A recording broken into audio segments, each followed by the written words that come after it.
so I've been playing the Nameless game.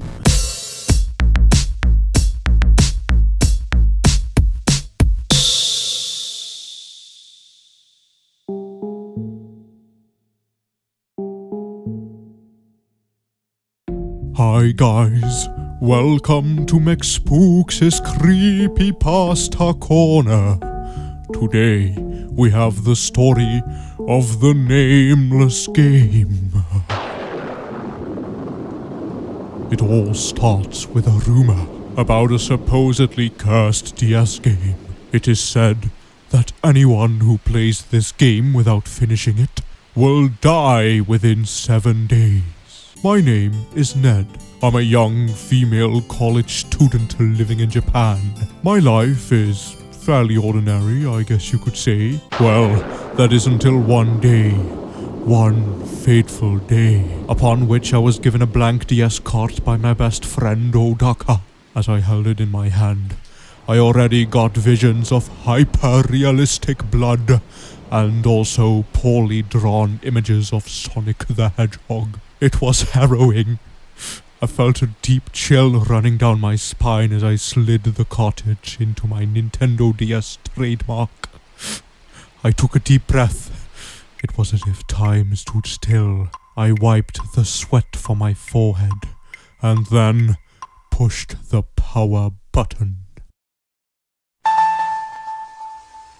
And that's exactly where this story begins. We play as the just now mentioned Ned, as she tries to uncover what the fuck the deal is with this DS game, and why it looks like something the NES would have shat out rather than anything fitting for the console. And as is Japanese horror tradition, she does this through puzzling, awkward controls, and visual novel style text dumps. Said text dumps are nowhere near as dumpy as they could have been though, as the game's story is virtually non-existent. I mean, for one, the game only has a single actual character, being this professor dude who helps you out uncovering the mysteries via occasional emails and the odd meetup in between chapters, and all Ned really is the reflection of your own face in the DS screen. The mystery in question though is rather mysterious indeed. Like, how does the cursed game work? Who even developed it in the first place? Etc. And as you uncover this, the game will take you on a roller coaster ride of spooks, past all of the standard locales one might find in the Silent Hill for Dummies handbook. Think of things like a shopping mall, an apartment building, a train, and a hospital. I fucking love it though, especially because this game looks and sounds great. Now, gameplay-wise, the game is pretty much split up into two modes of play. One half consists out of Ned walking around decrepit buildings in first person, and the other half takes place within the Nameless game. There isn't really any kind of set structure for this, as Ned will just be dicking around when all of a sudden something happens that'll cause the game to beckon to her. After which you, yeah. And then you get to play the game where all you do is talk to people until you get booted out again because story. There isn't really too much here in the way of actual gameplay. I mean, there aren't any puzzles and most of your time is spent walking from point A to point B while you look at stuff. And I do mean looking at stuff. Thing is that there will be a shit ton of shit laying around the place that'll look like it could be puzzle items or at least something that's examinable. But it is not. Really, the only thing you do to progress is open doors and play game in game, which, as I said, is much the same. At one point early on, for instance, you need to get a torch, and the local shop owner is all like, I used to have a torch, but I can't find it, yeah. So, I started skimming the walls and clicking on pots as one would do in ye old age JRPGs, but nothing really happened, as I just needed to talk to someone. And that's pretty much the state of the game, I guess. Either talk to progress, or simply open door as the story more or less moves everything along. It is an experience. But instead of being about emotions and really pretentious drivel, it's actually about scaring the living fuck out of you. You see, the controls in this game are very fucking unwieldy to say the least. Mainly because you need to rotate the DS to be able to play. Now, on the actual system, I assume that this is mostly fine, but considering that this game doesn't have an official translation, I think it's fairly safe to assume that you'll likely be playing this on an emulator like I was. And the problem is that rotating the screen also rotates the controls. So things like walking, navigating, and looking around, but also mostly walking, take quite a bit of getting used to. And also, the layout is just a bit odd overall. Running, for instance, requires you to push the center of the touchscreen and then also forward on the D-pad, which in this case is right. And to speed up your turning arc, you need to hold down the corresponding directional key along with swiping the touchscreen. And where this would be fucking terrible in every other game, here it actually works in its advantage.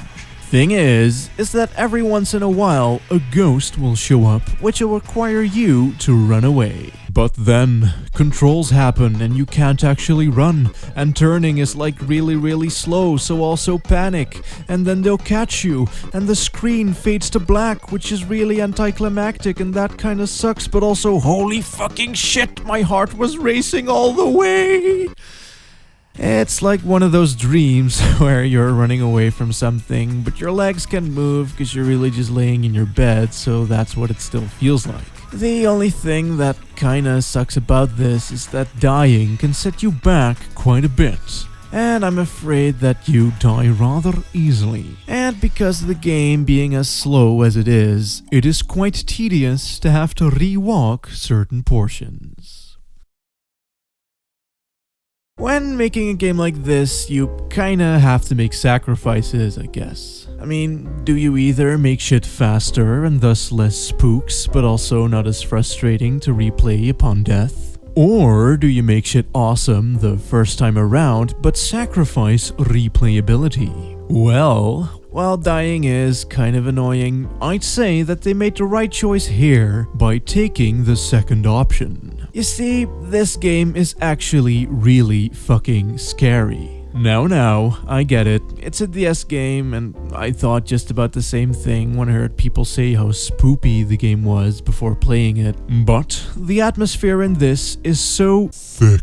You could easily cut slices from it and share them around the room. This game is fucking horror incarnate, mate.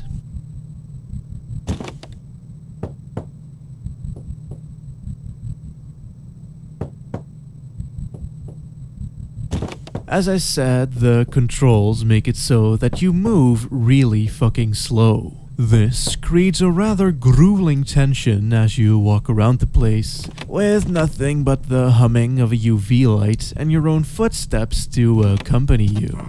The game even gives a little warning about needing to play it with headphones, and holy shit, does it ever back up that statement with sound design worthy of Silent Hill itself.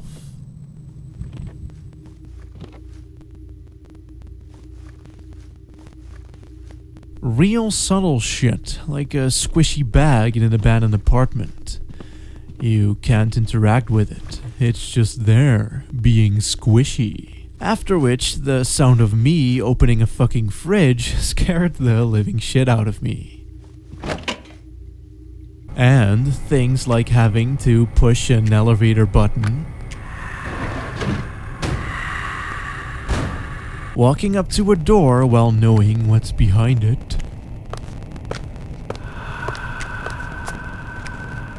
or even just the simple act of walking up a set of stairs are also very creepy because of how well this game balances its jump scares. Oh, my voice. Tension buildups and actual chases. Like, the ghost encounters aren't very frequent at all, so you never really know which sounds are a potential threat and which aren't. And considering that dying is quite the penalty, it's really fucking effective. As an adventure game, it's not that great as it's a bit slow and devoid of actual mechanics and puzzles. But as a horror game, oh baby. It's not gonna blow your mind, I don't think, mostly because it uses a lot of "oh no, spooky girl" tropes like that, but its atmosphere and presentation are fucking amazing.